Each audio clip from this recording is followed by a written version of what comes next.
morning. It is a real pleasure and a privilege for me to be sitting here with Rashid Arai.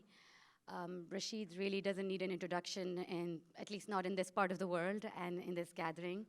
But for some of you who are new to him, Rashid is a Pakistani-born British artist. He's a conceptual artist, sculptor, painter, performer, writer, and a curator.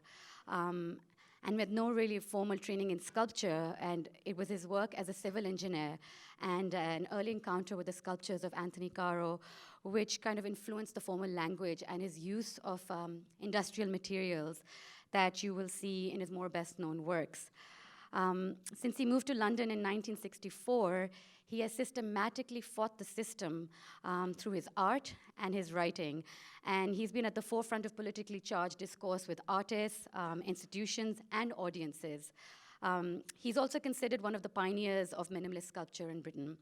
So if you've been browsing through our reference library in the room next door, you will have seen several publications that are about his work or written by him. And they cover over 60 years of his practice. One of these is a rather comprehensive monograph that's just been published by the Van Abbey Museum, which is on the occasion of a major retrospective that's just opened at the museum last December. In addition to this, Rashid is also the founder. Yes. That book will be launched in Dubai. Yes. Art Fair. Yes, the book will be launched at Art Dubai. In addition to this, Rashid is also the founder of the groundbreaking art journal Third Text, which since its founding in 1987 has hosted art and cultural commentary on post-colonialism, the third world, blackness, ethnicity, to name a few. And today we meet to discuss this aspect of his practice, his voice of dissent, and his community-powered practices that deal with resistance. We will begin by Rashid reading out his paper, Art and Resistance, which he drafted for this session. And once he has read his paper, I will engage with him in dialogue regarding his writing practices, the concept of blackness, the journals, and all of which were developed within the context of post-war British landscape of institutionalized racism, prejudice, and othering. So I'm just going to hand over the mic to Rashid now.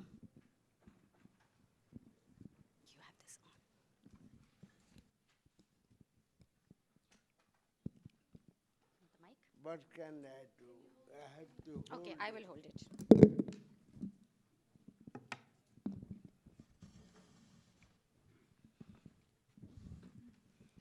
My paper is about art and resistance. It is not about politics of resistance, which is nowadays quite common and fashionable.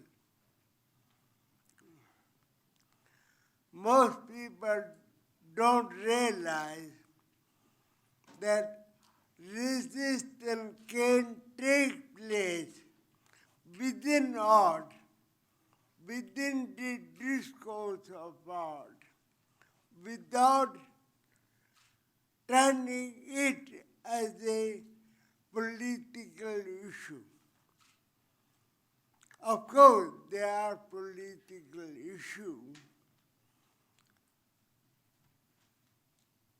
which we can talk after I finish reading, which is fundamental to the practice of art. Art and resistance.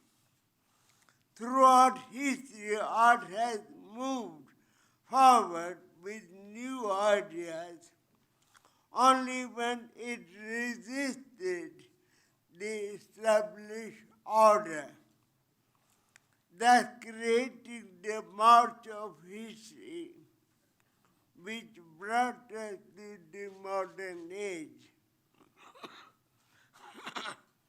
It is, however, free imagination which is fundamental to the creation of art. If freedom of imagination is denied, contained, or suppressed, it becomes obstacle in the realization of art, which is significant socially, ideologically, and historically. Art then had to remove this obstacle by resisting whatever creates this obstacle in order to move forward beyond whatever is already established and legitimized. It is only then that art is able to produce new ideas in the interest of society as a whole. My aim here is, however, very specific, though historical, to look into the resistance of artists to the colonial order, how they questioned and confronted this order, and what they then produced. How was it received, recognized, and understood? Let me begin with Cézanne.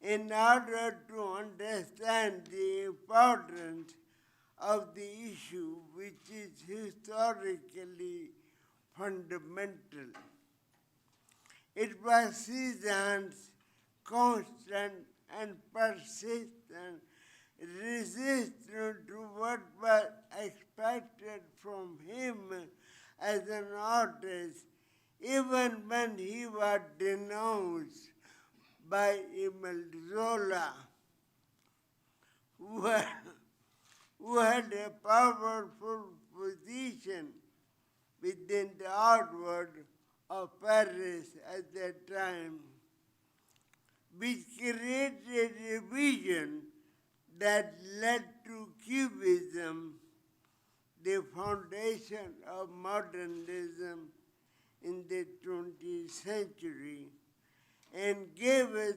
entirely new way of looking at the world.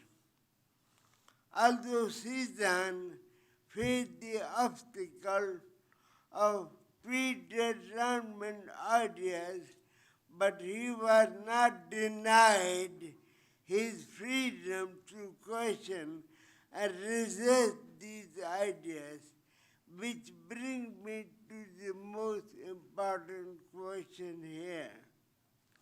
Was this freedom available to all people all over the world, when most of the world was under colonialism?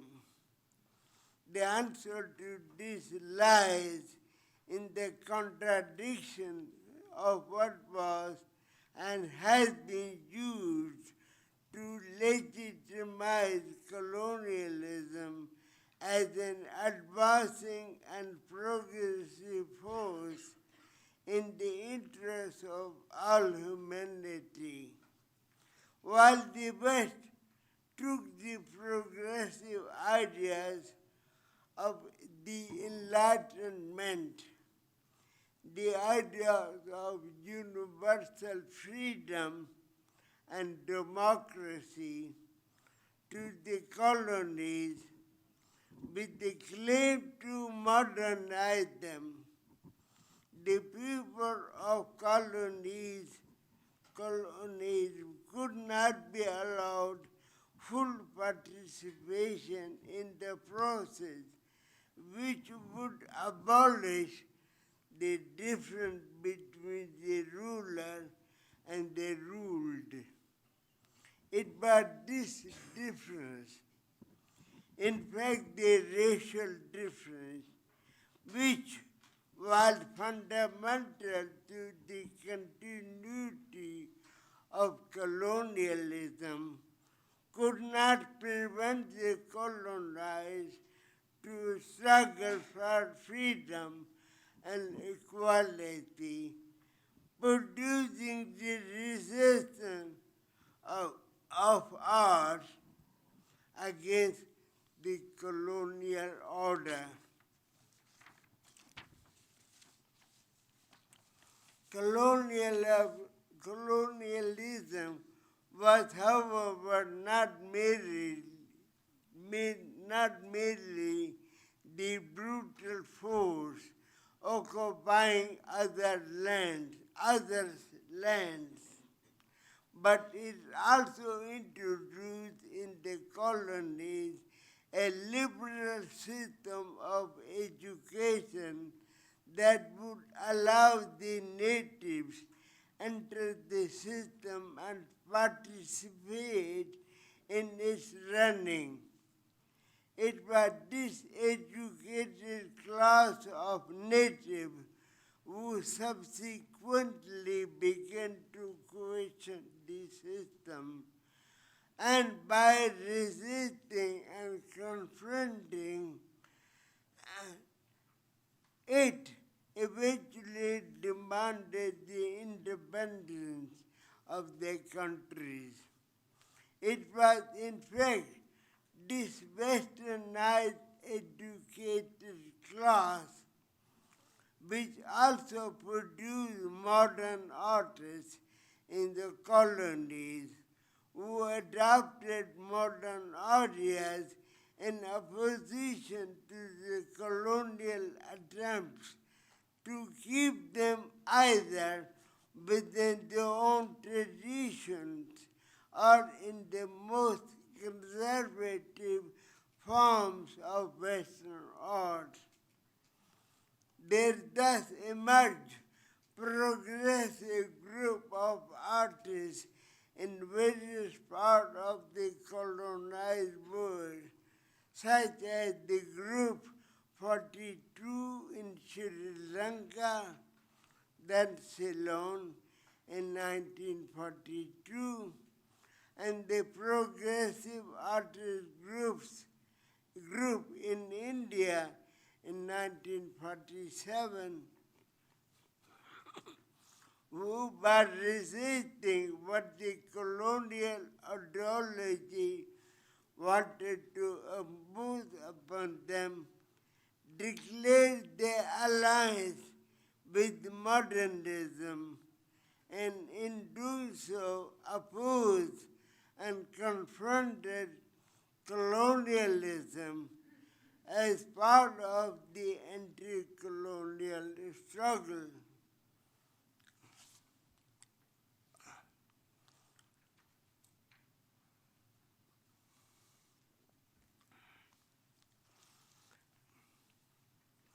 The brutality of colonialism and the imposition of his own ideas on the colonized was common throughout the colonies.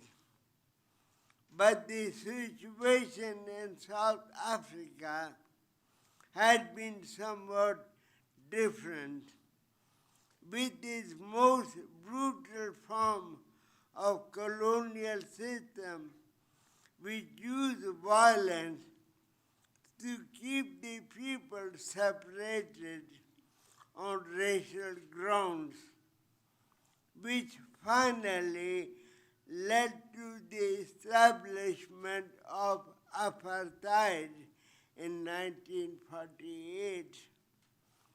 But even in this situation, there were liberal institutions set up mostly by the Anglican Church, which provided black people with facilities for an advanced modern education.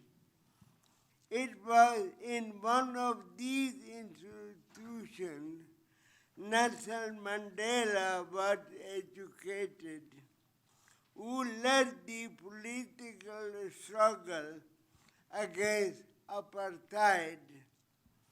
But my concern is with another black person who was also educated in one of these institutions who was concerned with art and pursued the ideas in art, but resisting what was expected from him, not only in South Africa, but also in Paris when he migrated there in 1938. His name is Ernest Mancoba. How many people know about Ernest Mancoba? Nobody. While going through the general education, Ernest Mancoba became interested in sculpture and developed it to the point that he could claim a professional status. In fact, he became so good in making sculpture using African subjects that he was offered a lucrative commission by the colonial government in 1936 to create works in a traditional African style. But he turned it down. He turned it down not because he was rich, that he did not need a career or money, but his eyes were on something else. How could he resist what was imposed upon him by a colonial order and free his imagination in pursuit of what a free imagination could create? In 1937, he left South Africa, first arriving in London where he visited all the art museums, particularly the British Museum, and then moved on to Paris. He loved Paris, but what he saw there in the cultural scene was not his liking. Paris was then dominated not only by the ideas of surrealism, but was somewhat inundated by what was then described as black culture, with its music hall performances including jazz, mostly imported from America. What bothered Mancoba most was what was defined and promoted as Negro art. And he was expected to produce something like this, involving images which could be recognized as African art. And above all this scenario, there was also then the gathering in Paris of intellectuals from French colonies, particularly Léopold Senghor from Senegal and Aimé Césaire from Martinique, among others, we begin to formulate and promote the ideas of negritude. Although negritude produced historically a body of important ideas confronting colonialism, and also thus producing a vision for the post-colonial Africa. Its ideas for the future of art in Africa and in its diaspora were, in the view of Mancoba, misguided. They were not only trapped within the best view of Africa, but also imposed restriction on the creative imagination, whose freedom was fundamental to the production of new ideas. This understanding of Mancoba, which saw the ideas of both Negro art and the negritude as obstacles to what he wanted to pursue as a free subject, in fact, led him into producing an extraordinary work, not only in the context of the struggle of Africa against colonialism, but also what was situated right at the center of mainstream modernism. Already in 1938, before he was interned by the German forces in Paris, he produced drawings which indicated what emerged historically 10 years later in Europe as fascism. After he was released from the Nazi war camp, Mancoba, accompanied by his Danish wife, went to Copenhagen, where he met those who founded the art movement of Cobra. He was in fact a founding member of this movement and took part in his first exhibition in 1948. But soon there emerged differences and disagreements between Mancoba and the other members of the Cobra. It seems Mancoba was expected to represent Africa through images which were recognizably and transparently African, which he could not accept. He then disassociated himself from Cobra and continued his work as a free spirit, producing what is a unique contribution not only to Africa's aspiration for liberation and freedom, but also to the history of modernism.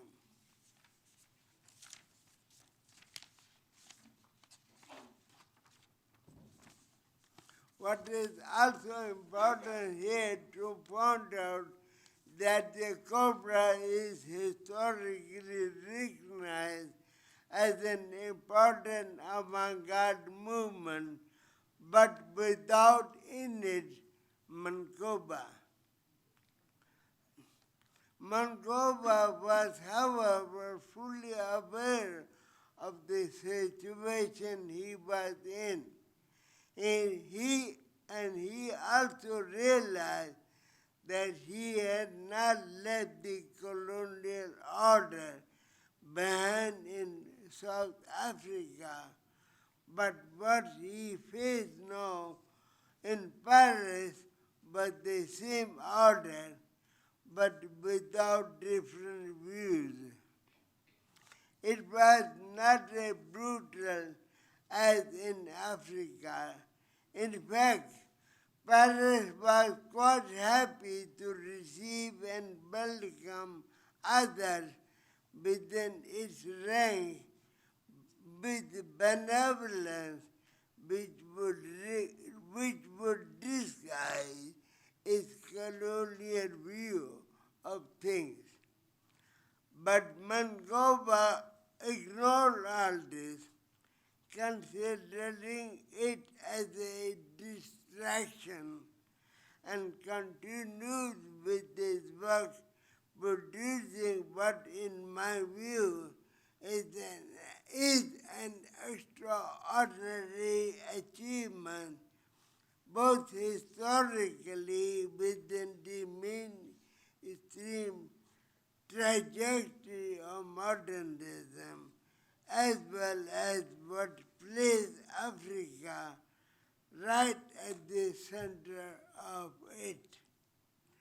When I myself arrived in London in 1964 in pursuit of new ideas, I faced somewhat a similar situation. Although now the West colonial imperialism seems to have collapsed, and the capital of Europe were full of people from Asia, Africa, and the Caribbean. However, my experience of the British outward and its institution were too complex and disturbing to go into it here, except to say that I became totally disillusioned and lost hope in whatever I did as an artist. I could not understand why my work could not be recognized, even when it was the pioneering work of minimalism. In order to understand this, I turned to reading anti-colonial literature, particularly of Frantz Fanon, which made me realize that I was not a citizen of the country which had got rid of his imperialist power, but was very much still trapped in its legacies, and its institution continued to look at the world and operate with these legacies. And my experience of being defined by this continuing imperialism of Britain was so shattering that I could not ignore it. And I had to do something beyond making works of art to confront it. I then, in fact, began to write, which resulted in my first comprehensive analysis of the situation in the form of a manifesto called Black Manifesto, which gave me the basis for my resistance to the colonial order, and which subsequently gave me a new direction in the making of art. Whether it is an achievement or not, I do not know. But my subsequent activities of writing, publishing, and correcting did produce a knowledge different from what must continue to be produced by imperialism and which still dominate the world. My point is that imperialism has not ended, but it is still here and influences the production of art and its legitimization. And without resisting and confronting it, we cannot produce anything worthwhile. Thank you.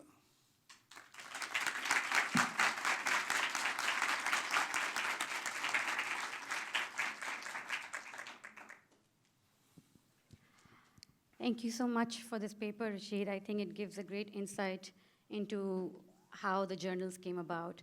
And before we begin talking about the publications and the theme you addressed, I want to talk about the writing. You have mentioned in your texts and interviews before that writing wasn't always a part of your practice, but one of the first few times that you wrote about art.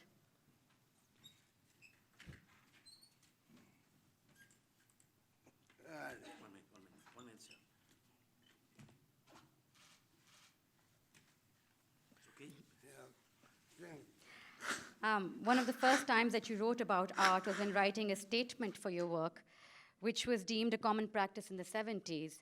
And as you began writing, the text evolved and raised more questions and answers, and that text became what people know as the Black Manifesto of 1975. Can you speak a little bit more about writing as an art practice and as an effective mode of resistance? Very difficult question and complex. I don't know if I can just my answer in few sentences. Problem at that time was in the early 70s, there were no artists from Africa, from Asia, not even from Latin America, visible within art world, within biennales, within art fair. There were no discourse, either critical or historical. Art history was written on the basis of the achievement of white European artists from Europe and North America. So in order to deal with this situation,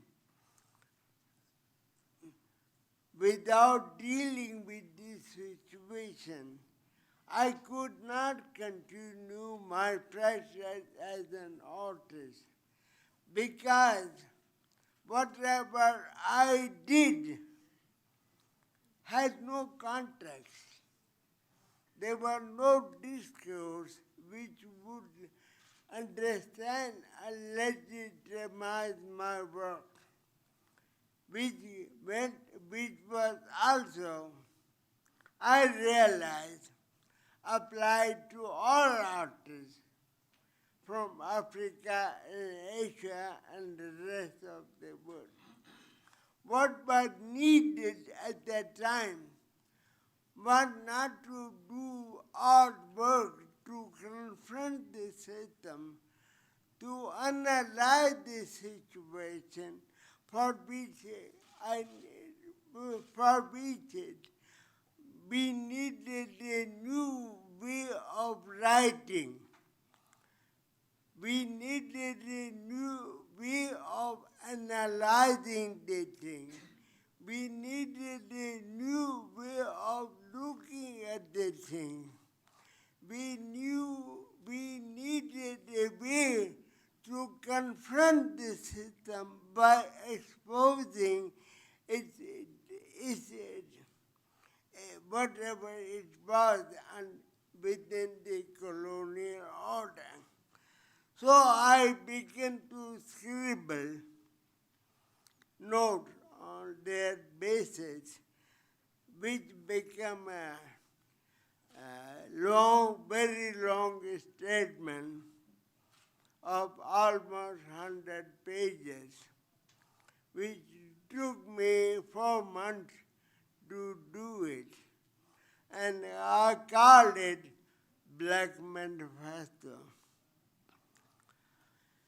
Within Black Manifesto, I exposed the continuing colonial mindset of the Western institutions, as well as suggested what we could do as the people from Third World to organize ourselves into a movement, which unfortunately did not happen.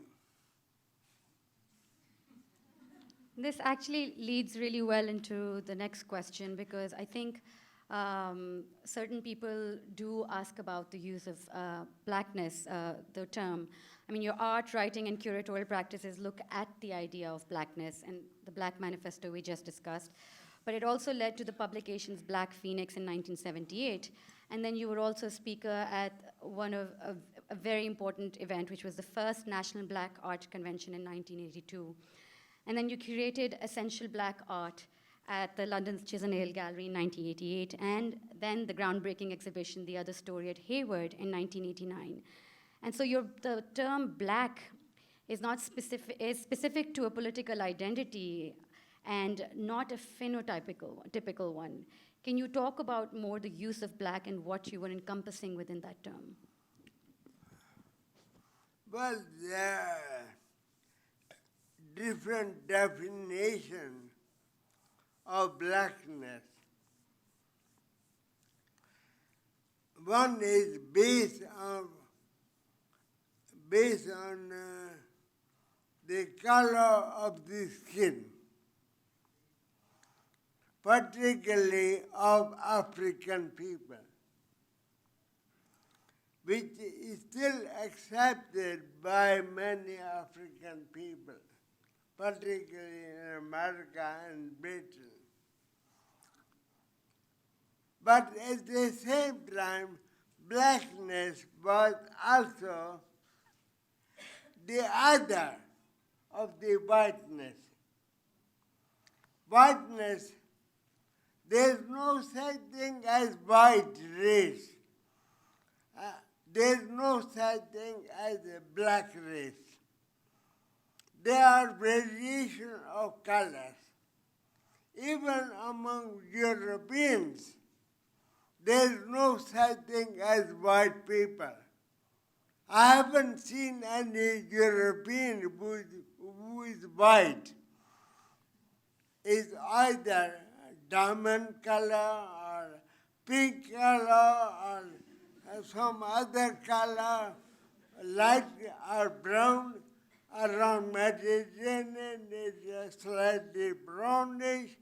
If you go to North Europe, they're more pinkish, but they are all color. They are also people of color. But according to European view of things, it is the other who are the people of color, or black. So word black is a colonial construction about those people who were colonized and are still being colonized. And so in the reference of Britain, you were specifically referring to the immigrant communities that were African, Caribbean, and Asian. Yeah. For example, Black Panthers in the UK was very different from Black Panthers in America. In America, it was African American exclusively. While in Britain, it was both African and Asian people. I was myself a member of Black Panther. In fact, half of the members of Black Panthers in London were Asians. How are we doing on time? We have 5 minutes? Okay, so I think we'll just take one more question and then see if we're doing. So there are several names that come up constantly to form your narrative. Keith Piper and Eddie Chambers from the Black Arts Movement, David Madola when you were connected to Artists for Democracy, Mahmoud Jamal with whom you co-edited Black Phoenix, Jean Fisher, who then became a long-standing editor of The Third Text, and Jalaluddin Ahmed, your point of contact in Pakistan when publishing Third Text Asia.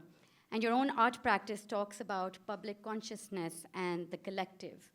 Can you talk about the role of a few of these people and their importance to adding to your voice of resistance? There are many people, so you can pick and choose. I have been interested right from the beginning in collective struggle. If I wasn't, I would have not written Black Manifesto. I would have not destroyed my career as an artist. Because I realized what I face in London or in the UK was not only me which was confronting situation. All those people who were colonized, but now they were free subjects and living in Europe face the same situation. To simplify this question, they face racism at all levels, in the street level as well as within the institution. Therefore, we needed a collective struggle. The Black Art Movement, which you mentioned, Eddie Chambers and Keith Piper, it began as a collective movement. But then it got fragmented and everyone went their own way. So this has always happened when there is a personal interest. Are there any questions in the audience for Rashid? I think we can probably take one or two.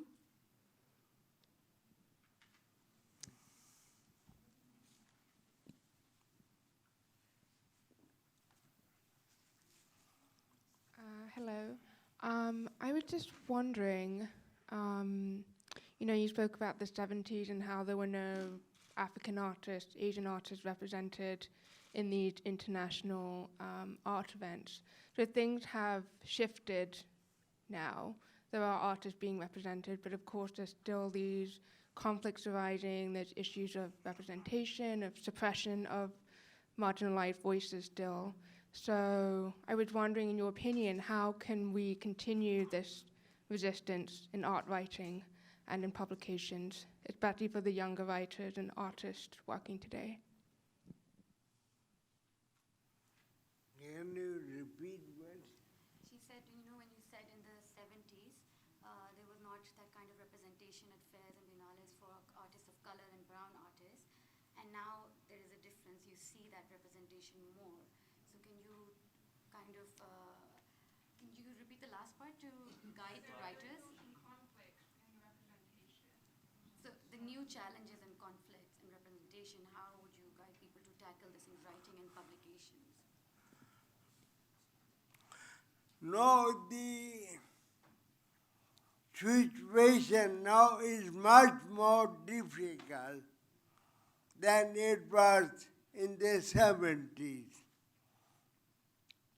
In the 70s, the colonial order was transparent. Racism was there, and you couldn't do anything.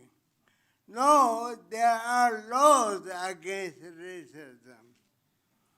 No, artists from Africa, Asia, and the rest of the world, all over, successful as artists,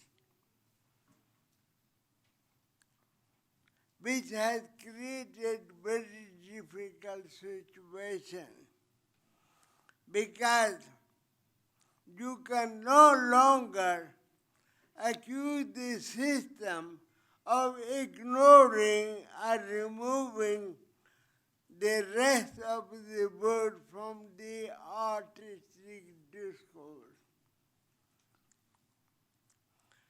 However, the issue is there because artists are no longer resisting the colonial order, but on the contrary, they have become as a, what shall I say, a functionary of the colonial order because they are successful and the only way they see themselves as artists as being successful within the art market. So, which has made the issue very extremely complex. Now one has to go into not art, but invoke what is happening in the world today in terms of new imperialism. We have to go into the root of the problem. Unless we talk about the root of a problem which has created what we see in the Middle East, what happened in Iraq, in Syria, and Afghanistan, the violence and brutality it has created. Unless until we look at that level, we can't talk about art. Of course, many artists are doing that, but they are doing in the context of their own national culture, which is accepted by the Western white establishment. So long you're away.